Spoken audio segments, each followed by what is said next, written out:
Hello everyone, आप सब कैसे हैं। मैं उम्मीद करता हूं कि बहुत अच्छे होंगे और अपनी पढ़ाई को बहुत अच्छे से कर रहे होंगे। मैं आकाश कुमार बड़ा आईसीटी वर्चुअल क्लासरूम में आपका बहुत बहुत स्वागत करता हूं मेरे प्यारे बच्चों। जैसे आपको पता है मेरे प्यारे बच्चों, बेसिकली हमारी आपका 8th क्लास है। 8th क्लास में हमारे अतीत जो थर्ड हमारी बुक है उसको हम लोग देख रहे थे और हिस्ट्री हमारा यानी कि चल रहा है। और आप जानते हैं कि इसमें प्रारंभिक कथन कब क्यों कहाँ कैसे इसको हम देख चुके थे। तारीखें कितनी महत्वपूर्ण है, इन सब चीजों के बारे में हम लोग पढ़ रहे थे कि आखिर में तारीखें इतनी महत्वपूर्ण क्यों होती हैं। सरकारी सार्वजनिक छुट्टी में के माध्यम से हमने समझने का प्रयास किया। ठीक है, तो जो हमने बात करी थी वो तारीखों की बात करी थी। बात कर रहे थे किस तरह से। देखिए चैप्टर आपके सामने है, प्रारंभिक कथन कब क्यों कहाँ कैसे। क्लियर है इतना? तो हम इसमें बहुत सारी चीजों को इसमें आपका देख चुके थे, गौर कर चुके थे, बात कर चुके थे। ठीक, और किस प्रकार से इतिहास का बंटवारा किया गया था, जेम्स मिल ने किस प्रकार से इन कथनों को डिवाइड किया था, कैसे कुछ देख लिया था, अवधियों के विषय में पढ़ चुके थे। और मैंने आपसे पूछा था जेम्स मिल ने जिस तरह से भारतीय इतिहास को डिवाइड किया, क्या वो पार्टीशन या वो डिवाइडेशन बिल्कुल सही था, उसको देख रहे थे। इतिहास को हम अलग अलग कालखंडों में पढ़ने की और जानने की क्यों कोशिश करते हैं। आज हमको यहाँ से प्रारंभ करना है और यहाँ से ही इसको देखने का प्रयास भी करेंगे कि आखिर में ये कैसे कालखंड है। इसकी एक वजह है, हम एक दौर की खासियतों और उसके केंद्र तत्वों को पकड़ने की कोशिश करते हैं। ऐसे शब्द जो महत्वपूर्ण हो जाते हैं, जिनके सहारे से हम समय को बांट बांट सकते हैं। शब्द अतीत के बारे में हमें विचार को दर्शाता है। वे बताते हैं कि एक अवधि से दूसरी अवधि के बीच आए बदलावों का महत्व क्या होता है। मिल को लगता था कि सारे एशियाई समाज यूरोप की समाज से पीछे है, और उन्होंने पहले भी कहा कि एशियाई समाज पीछे है और यूरोपियन समाज कैसे है, आगे है। इतिहास की उन समझदारियां थी कि भारत में अंग्रेजों के आने से पहले हिंदू और मुसलमानों की तानाशाहों का राज चलता था और चारों ओर धार्मिक वैर और जातिगत बंधन थे। ये कल हम देख चुके थे। इसी आधार पर उसने क्या कर दिया था, इनको बांटा था। और यही दौर उसने कहा था कि किस तरीके से हिंदू मुस्लिम औपनिवेशिक दौर है।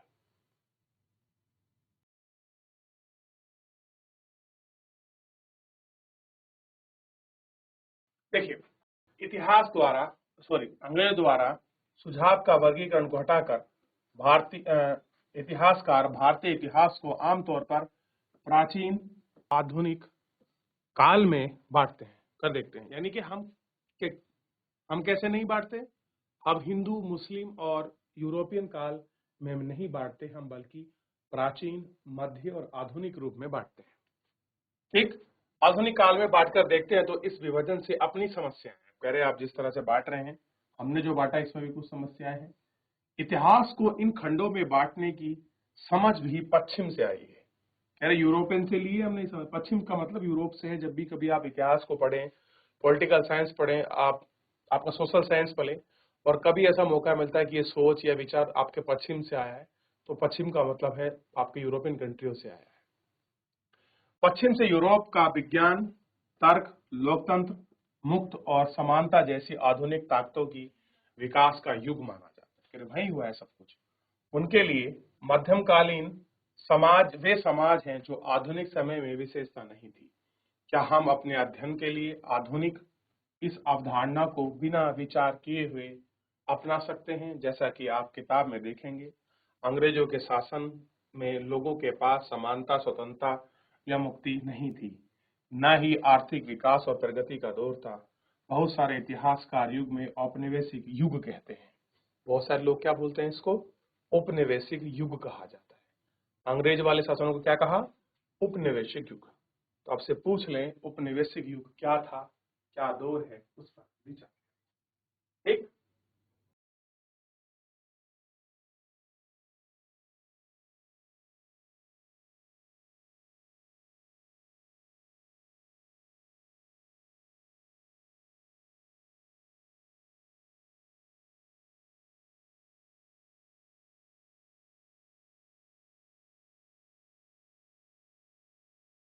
देख लिया। आइए, औपनिवेशिक शासन, औपनिवेशिक काल या औपनिवेशिक क्या होता है, उपनिवेश क्या होता है। बहुत बार आपने शब्दों में पढ़ा होगा, आज इसकी पूरी परिभाषा को पढ़ने का और जानने का मौका मिला।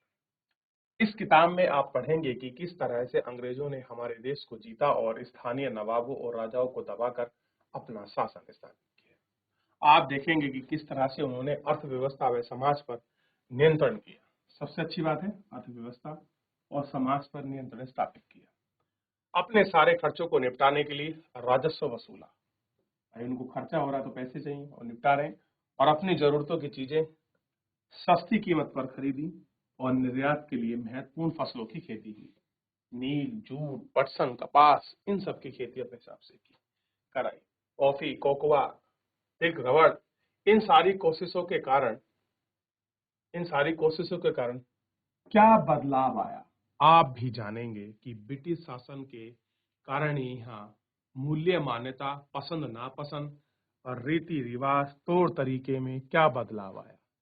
कह रहे इसी से कुछ चेंजेस हुए, मूल और मान्यताएं बदली, पसंद नापसंद आई और रीति रिवाज चेंज हुए, कुछ तौर तरीके बदले। जब आप एक देश से दूसरे देश के दबाव से इस तरह के राजनीतिक, आर्थिक और सामाजिक और सांस्कृतिक बदलाव आते हैं तो इस प्रक्रिया को औपनिवेशिक कहा जाता है। यानी कि अगर कहीं पर आपका आर्थिक, सामाजिक और सांस्कृतिक अगर आपको बदलाव देखने के लिए मिल जाए तो इसी प्रक्रिया को कहा गया है उपनिवेश। और जब ये चीजें किसी मूल, मान्यता, पसंद नापसंद, निर्यात और चीजों को खरीदने पर निर्भर करती हो तब इसी को कहते हैं उपनिवेश। कितनी अच्छी परिभाषा और सरल है। तो आपसे पूछ ले व्हाट इज द कॉलिज्म, तो कॉलिज्म के लिए आप कह सकते हैं पॉलिटिकल, इकोनॉमिकल, सोशल, कल्चरल। जब आपका चेंज होता है इज कॉल्ड इज आपका कॉलिज्म, यानी कि उपनिवेश। ठीक बात। और उसी में चेंजेस कैसे हैं, किसी कीमत को लेकर, राजस्व को लेकर जो स्टार्ट हुआ है, जो पैटर्न को एस्टैब्लिश किया गया है, उसी के अकॉर्डिंग ये सारे इम्पैक्ट है। क्लियर जो आपके साथ।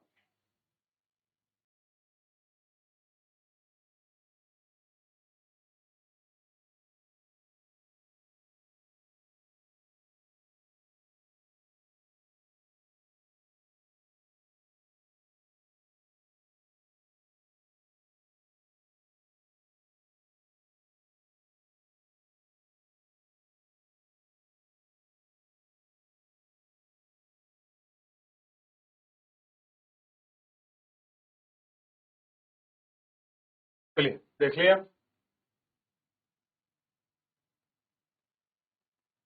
लेकिन जल्द ही आप समझ पाएंगे कि ये सारे वर्ग और समूह में बदलाव को एक ढंग से अनुभव नहीं कर सकते। कह रहे जो चेंजेस आए, चाहे वो आपका इकोनॉमिकल हो, सोशल हो, कल्चरल हो, आपका पॉलिटिकल हो, ये ऐसा नहीं कि एकदम ही मार्क्स लेवल पर चेंज हो गई, जिस तरह क्रांति होती है ना, ऐसा नहीं। इसलिए इस किताब को हम अतीत यानी कि कई अतीतों पर केंद्रित है, यानी कि केवल एक ही अतीत नहीं है, अतीतों पर केंद्रित है। इसलिए इसका नाम क्या दिया गया है, हमारे अतीत। और अतीत कौन सी है, थर्ड। तीसरी बुक पढ़ रहे हैं, एक 6 में पढ़ी, एक 7 में पढ़ी और 8 में हम थर्ड पढ़ रहे हैं। इसलिए अतीत थर्ड, यानी कि अतीतों पर, यानी कि बहुत सारी पुरानी चीजों पर केंद्रित है। तो बुक का नाम क्यों पढ़ा, उपनिवेश क्या है, ये हमें दो चीजें क्लियर होगी बड़े अच्छे आराम से। तो एक बार वापस देख लें, क्या है अतीत और क्या है उपनिवेश। क्लियर हुआ, कुछ पूछना है, कुछ डाउट एक यहां तक। अच्छा, आप कह रहे हैं कि हम किस तरह जानते हैं कि भारतीय इतिहास पिछले 250 सालों का इतिहास लिखने के लिए इतिहासकार कौन से शब्द इस्तेमाल करते हैं।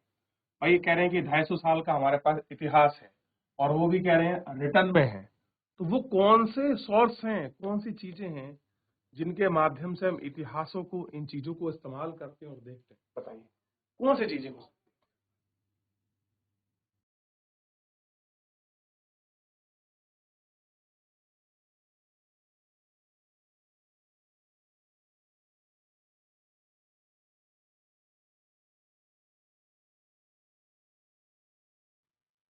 तो ध्यान रहेगा, अब है प्रशासन अभिलेख, प्रशासनिक अभिलेख तैयार करना। तो इंपॉर्टेंट क्या है, कुछ प्रशासनिक अभिलेख जो है एविडेंस आपके तैयार होते हैं। कह रहे हैं कि अंग्रेजी शासन द्वारा तैयार किया गया सरकारी रिकॉर्ड इतिहास और कार्यशैली के महत्वपूर्ण माना जाता है। अंग्रेजों की मान्यता थी कि चीजों का लिखना बहुत महत्वपूर्ण होता है। उनके लिए निर्देश, हर योजना, नीतिगत फैसले, सहमति, जांच को साफ साफ लिखना जरूरी था। ऐसा करने के बाद चीजों की अच्छी तरह से अध्ययन किया जा सकता था, वाद विवाद किया जा सकता था। हम समझदारी के चलते ज्ञान निपटाना, प्रतिवेदन आधारित संस्कृति पैदा हुई। कह रहे ये सारी संस्कृति, ये सारी चीजें पैदा हुई। अंग्रेजों को यह भी लगा कि तमाम अहम दस्तावेज और पत्रों को संभाल कर रखना जरूरी है, लिहाजा उन्हें भी शासकीय संसाधनों का अभिलेख कक्ष बनाया गया। तहसील के दफ्तर, कलेक्ट्रेट, कमिश्नर दफ्तर, सचिवालय, कचहरी सबके रिकॉर्ड शुरू होते हैं। महत्वपूर्ण दस्तावेज को बचाकर रखना अभिलेखागार या आर्काइव और संग्रहालय जैसे संस्थान भी बनाए गए। यानी कि अभिलेखागार एक बहुत बड़ा इंपॉर्टेंट चीज है, जहां पर हम अपने रिकॉर्ड्स वगैरह का रूम होता है, वो अभिलेखागार। और आप जानते हैं कि ये पुराने पुराने दस्तावेज इसमें सहित होते हैं और वहां से ही हमारे कागज संबंधित, जमीन संबंधित वितरण, ब्यौरे, खसरा, खतौनी, लगानी, ये सब चीज वहां रखी होती है और नक्शा जो भी होता है।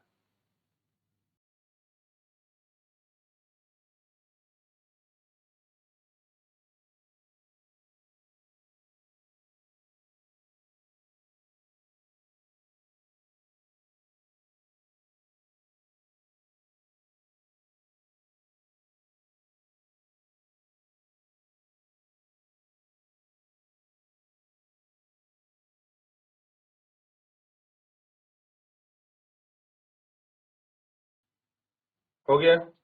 अब कह रहे हैं कि 19वीं सदी की शुरुआत में प्रशासन की एक शाखा दूसरी शाखा के पास भेजे गए पत्रों, विज्ञापनों को आज भी अभिलेखागार की मदद से देख सकते हैं। कह रहे भैया जो भी कुछ पत्र बने, कुछ आपके विज्ञापन आते हैं ना कि ऐसा करना, ये करना, निकलता है, उसका आज भी अखबारों में निकलता है, विभक्ति आती है, उनको आज भी हम अभिलेखागारों में देख सकते हैं। ठीक, आप जिला अधिकारी द्वारा तैयार किया गया नोट्स और रिपोर्ट को पढ़ सकते हैं या ऊपर बैठे अफसरों द्वारा प्रांतीय अधिकारियों को भेजे गए निर्देश और सुझाव को देख सकते हैं। 19वीं सदी के शुरुआती सालों में इन दस्तावेज में सावधानी पूर्वक इनकी नकल मतलब होता है कॉपी, तो फोटो कॉपी होती है, पहले हाथ से लिखी जाती, इनकी नकलें बनाई जाती थी। जो नकल है वो आपका किस तरीके से बनाई जाती थी दिखाया गया है और वायसराय के बगल में ही रिकॉर्ड निकाला है। चित्र 4 को देखिए। भारतीय राष्ट्रीय अभिलेखागार 1920 के दशक में बनाया गया था। नई दिल्ली में इसका निर्माण हुआ और निर्माण के बाद क्या लिखा गया कि राष्ट्रीय अभिलेखागार दोनों ही, यानी कि राष्ट्रीय संग्रहालय और राष्ट्रीय अभिलेखागार और वायसराय के निवास के नजदीक बनाए गए। इससे पता चलता है कि अंग्रेज की सोच इन संस्थानों पर कितनी भारी महत्व दिया, यानी कि इनके लिए कितने भारी महत्वपूर्ण थे ये सारी चीजें। तो इसके रिकॉर्ड्स बने हुए, राष्ट्रपति भवन के बगल में ही था।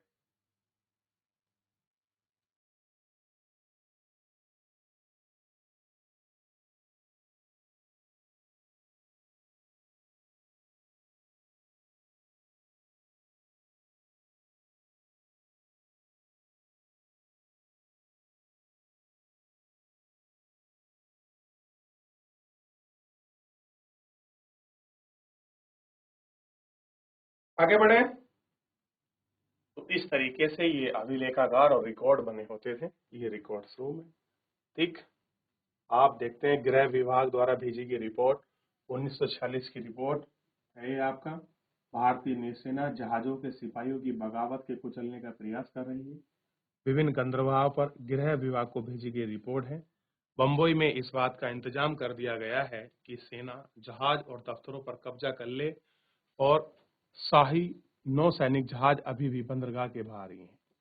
कराची में 301 विद्रोही को गिरफ्तार कर लिया गया। अन्य विद्रोही क्या हैं, आपके संदेहास्पद हैं और उनको निगरानी में रखा गया है। विशाखापट्टनम में स्थिति पूरी नियंत्रण में है, यहाँ हिंसा नहीं हुई है। जहाज प्रतिष्ठान घाट पर तैनात हैं, परेशानी की उम्मीद नहीं है, सिवाय कुछ संभावनाओं के। तो ये लिखा है direct of intelligent headquarter India command saturation report है, और ये 1946 में आई थी। तो आपको इतना पूरा क्लियर होना चाहिए। अभिलेखागार, रिकॉर्ड्स रूम किस तरह से हम देख सकते हैं। चलिए, तो एक बार घर जाके थोड़ा पता करिए कि खसरा खतौनी कागज के जमीन संबंधित वितरण, ब्यौरे, न्यायिक कुछ आपके जजमेंट, उनको कहाँ सेव किया गया है। ठीक है, फिलहाल आज के लिए इतना ही। धन्यवाद।